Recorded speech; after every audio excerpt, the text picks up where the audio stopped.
Hi everyone, thank you for clicking. We are very excited to announce our new product. Yes, the Safe and Sound Micro. Super tiny. So it's a wearable version of the Safe and Sound Classic, essentially without a speaker. But to let you know if you're in an area with high RF, there's actually a haptic vibrator thing inside. So when you're wearing this as a wristwatch style wearable device, your wrist actually vibrates when you cross a certain RF threshold, which you can toggle to your own liking. Yes, so you can set different your own liking. Light settings. Yeah. So there are, just like the Safe and Sound Classic, there are four lights, different ranges: blinking green, solid green, yellow, orange, red, blinking red, fast blinking green. So it's the same thing. And so, looking at the front, Kayla can have some close-ups for it, but basically you just push this button once and then it will show you the current RF level. It's showing right now orange because we're using wireless transmitters to send the audio to the video camera over there. So, but normally down here it's flashing green. Flashing green. So this represents years of development, right? Yeah, it was a project before I even started. Yeah. And I'll show you some pictures of the original versions. We had some ones, in square boxes when we were first looking at miniaturizing things. And we had some Velcro wrist straps. And it was so exciting because these were pre-production or just standard catalog items from Hammond Manufacturing with square boxes. And it had some tabs on the side. And it was like, wow, it'd be so cool to make a Safe and Sound meter that's really small. And it's like, how do you do that?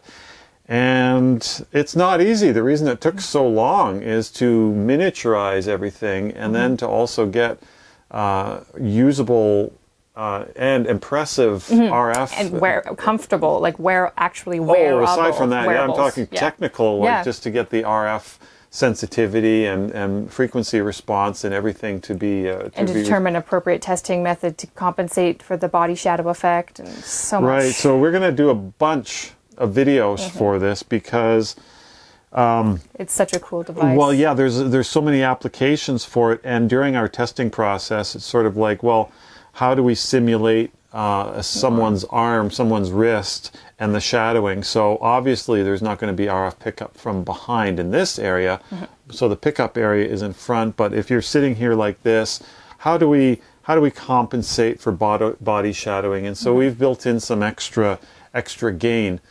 But one of the most important features we think for this device, that also adding in for the Classic 2, is that it has a 0 EMF emissions for those that are electro-hypersensitive. Right. Especially since it's on your body. Yes, since you're wearing it on your body, we were very cognizant of making sure there's no emissions coming from this device. So the power supply world is strictly analog, and there are no switching power supplies. This thing does not generate any EMF, any detectable EMF. Yeah. Yes, there is a microprocessor in there, but it's very well shielded, and the circuit board layout is really nicely done. So again, it'll be another series of videos, but we'll demonstrate that this device, when it's on or operating or whatever, emits no detectable EMF that are present in other meters and that we've had in the past, or from other meters that we make, the Pro 2 and because of the screen and such, things that you just can't avoid if you want to have that type of device. But one aspect of this that we were really hoping people would find beneficial is the social aspect of using a meter in public.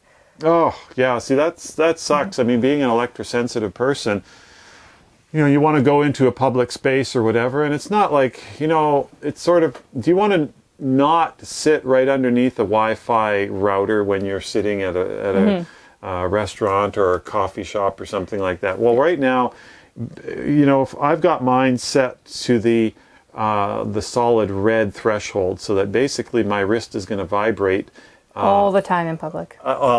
If it's over 1,000 microwatts per square meter. So yes, it's in a lot of places it's going to vibrate. But I find it very useful so that when I'm inside a coffee shop or whatever, that if you're near a wireless router, it's and then you feel your wrist vibrate without even having to look. In the past, I would, have to bring out a meter and then you turn it on and you look at the screen, and it's just like how to do that. Most people don't notice. They think you're just checking your cell phone or something, but if anyone's actually looking, if everyone's paying attention. But this is a nice method because it's so discreet. I mean, with a a sweater on or whatever, you don't even know that you're wearing it. And then if you do want to check what level is at, you can push the button and then quickly see. And these lights are easy to read in direct sunlight as well, which is really nice.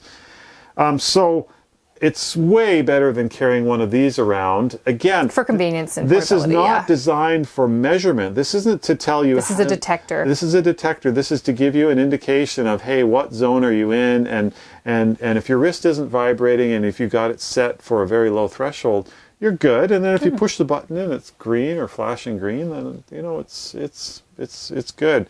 So there are so many applications for it. The battery lasts for days. You just plug it into a USB-C connector to charge it. And all of this unique and special testing that had to go into it. Oh. So many other things that we'll very much be excited to tell you about, but not at this moment. We'll do that in the future. Right, yeah. It feels surreal to be making a video of this because we've been at the stage of testing these things for a long time now. And it's just now when we can start thinking about making videos. This video is actually being filmed, shortly before the public release of it. But we're so excited about it because it's just can't wait to get it's an amazing device, and I think it's going to change how electrosensitive people, how easily they can interact with the real world. And not just hypersensitive individuals. Like, this could be a good industry device. Exactly. Yes, with higher power thresholds and things like that. Or if you choose to have it so that the vibrate only triggers when you're in a zone of 100,000 microwatts per square meter or a million, you can have that as well if you're already in a really high RF environment. Just like, oh, you're in danger. Yes, exactly. You can have it so that the thing vibrates only if you're approaching thermal levels, if you want to do that. But for the electrosensitive people, the highly sensitive people, you can have it trigger so that if it's above 1 microwatt per square meter, you can have it send you an alarm. And again, because it's not generating any EMF on its own, it's extremely quiet. Safe to use, easy to use. Yeah.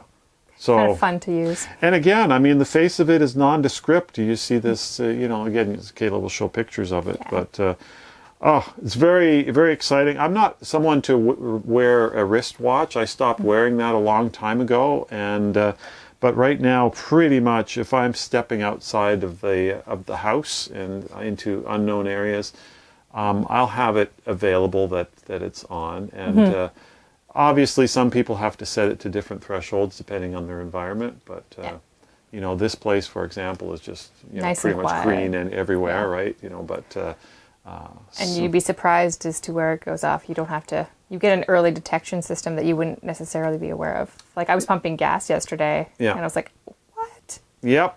Right, cameras.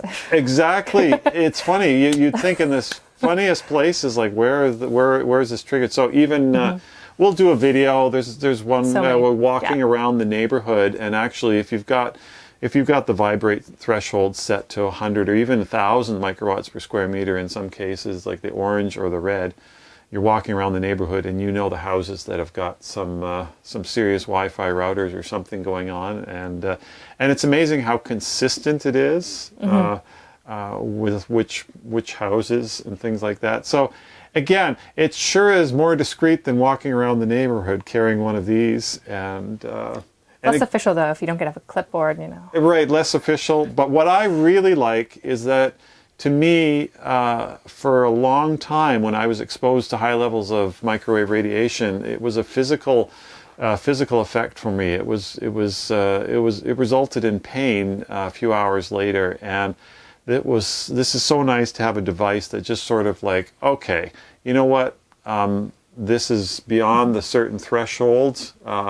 And so if I have a choice to sit in a different area in a restaurant or move elsewhere so that I'm not vibrating, it's been absolutely amazing. Discreet. We're just so excited, and to us, this is the future of RF detector technology. It's just wearable, and what's going on with all wearable tech emitting RF.